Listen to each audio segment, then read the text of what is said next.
All right, Leo. So any insights that you can give the listeners on how to get an Apple feature and then what to do next right after that? I mean, getting an Apple feature isn't something that happens so easily.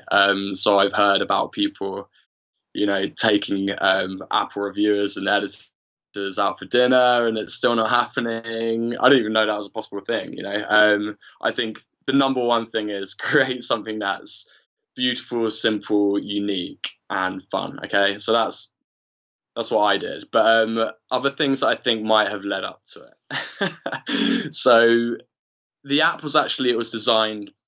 I'm going to cut this story long story very short. But the app was actually designed and ready to go on the market for about a year and a half ago. But I was working with a developer who went rogue and actually ended up holding my source code to ransom. And we're about 85% of the way finished. This is a reality, so I think it's quite important to actually share. Things like this do happen, sadly. This guy, I put my savings into this app and because I really believed in it. This guy sort of built it, got about 85% of the way there, and then just went off the radar. And led to quite a stressful period of trying to find out what happened, how to get my source code, and eventually, it was held to ransom, and I moved on. But when I moved on, it made me really think about the products and how it could be made better, more simple, and more beautiful. And that's what I did. I went back to the drawing board and eventually created this thing that was really, really refined. And I think, in a way, I don't think we would have got this feature if it was launched in that first case. It gave me so much thinking time. So really do think about the app that you're about to put in, and really think, is it as simple and as good as it possibly can be? At the same time, do get it out there. But yeah, we launched something that was very simple, very innovative, unique, and tested it through the roof. Actually tested everything inside out using an amazing testing company that I work with hopefully for many, many years to come. But they tested every single possibility of there being a fault. And, like the last thing you ever want when putting anything to the App Store is a faulty app that's going to get tons of crashes. It needs to be absolutely bulletproof. And Reelshot is bulletproof for what it does. I mean, it is simple, but when we were first testing it out, my God, it was crashing all the time. But now, absolutely like minimal. Who's the testing company? They are called Soft Industry, but it's a lovely chap called Alexander, who I use. They might be going for a rebrand at the moment, but Alexander is my main guy. Happy to recommend them to absolutely anyone. Based in Ukraine. But yeah, really, really brilliant, very efficient, and just do such a good job.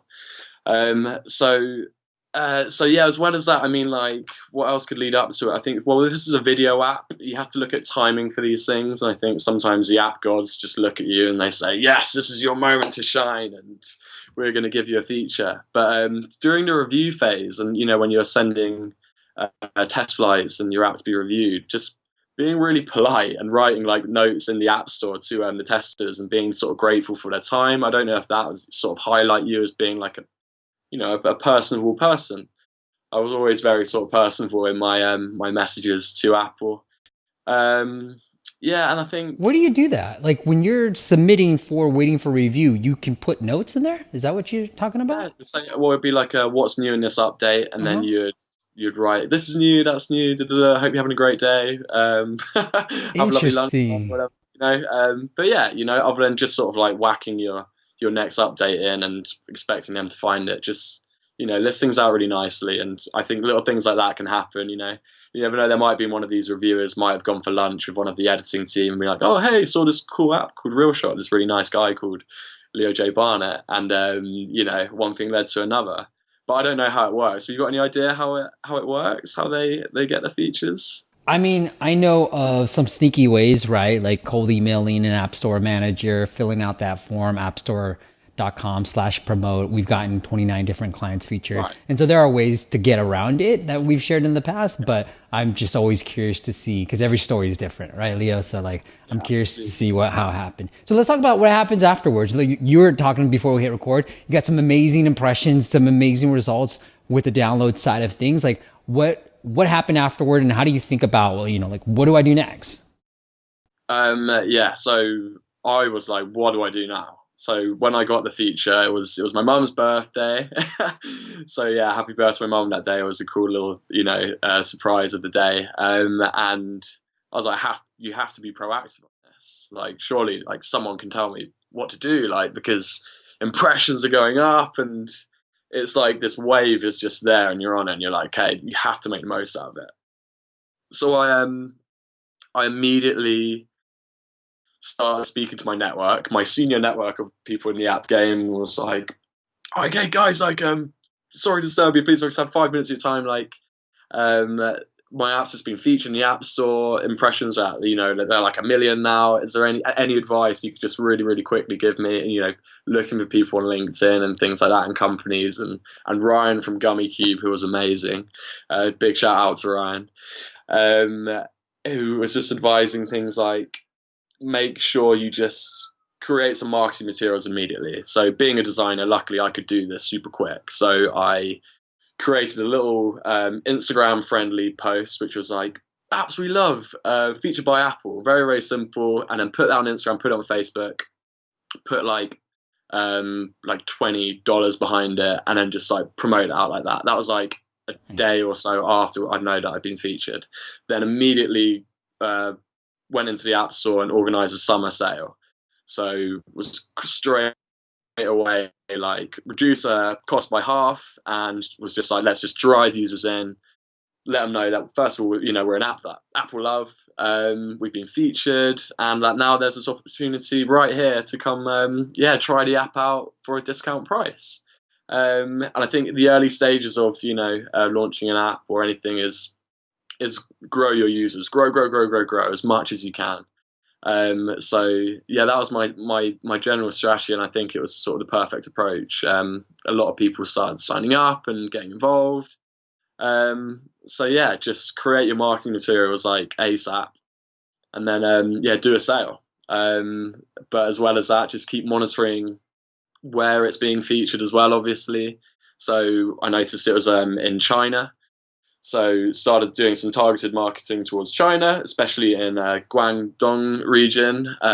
So have now actually fully localized the app to simplified Mandarin. Nice.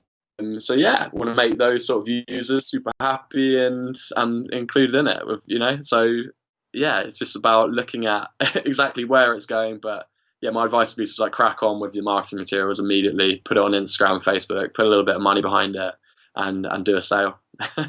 I want to ask you this too. When you're talking about influencers and like getting people's feedback on like the one pager that you create, kind of going back to what you talked about, and like, how do you slide into somebody's DM? And to my wife out there, I'm not doing this for any sneaky reason. I'm just wondering how to connect with influencers. So how did you slide into some people's DM and say like, hey, I need your feedback on an app that I'm creating? Well, I mean, it's as easy as it is, really. I mean, you just simply go in there. Hey, it's me from The Crown. I need your feedback on something. That's how I would do it. Here's a little picture of me. Yeah, get that social proof out there. Comment on their vacation to Mexico from 2013. Say that looked like a good trip. No, don't go that far back into their feed of posts, but do have a little look at some of their images and think like, oh, hey, look like a nice time in Tahiti or whatever. But no, I think the most important thing when you're sliding into DMs is keep it very brief. Like, keep it super simple to the point. Like, hey, I'll be like, hey, Steve, like, I love the look of that new scooter you just bought like last week. You look like you'd be perfect for checking out my scooter app.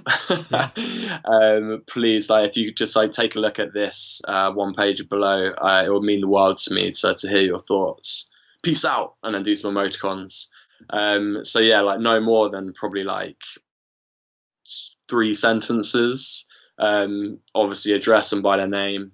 And go for it. Like, do something personal, and then to the point. Here's my one pager. But now, what everyone should be doing is video messages to people. Mm-hmm. you know, especially if you're targeting that younger audience or, well, influencers in particular. That's how they communicate a lot of the time. It's all like video, it's all snappy.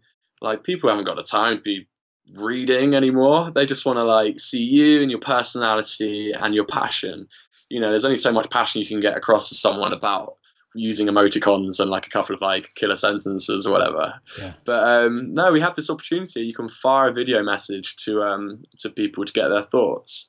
So I found that to be fairly effective at the moment, but it's something. So next week I'm actually going to go really, really heavy on that and test it out, and as well as encourage them to get back with possibly like a video message, letting them know that, you know, the content's not going to go anywhere unless they want it to. But also, yeah, voice notes as well.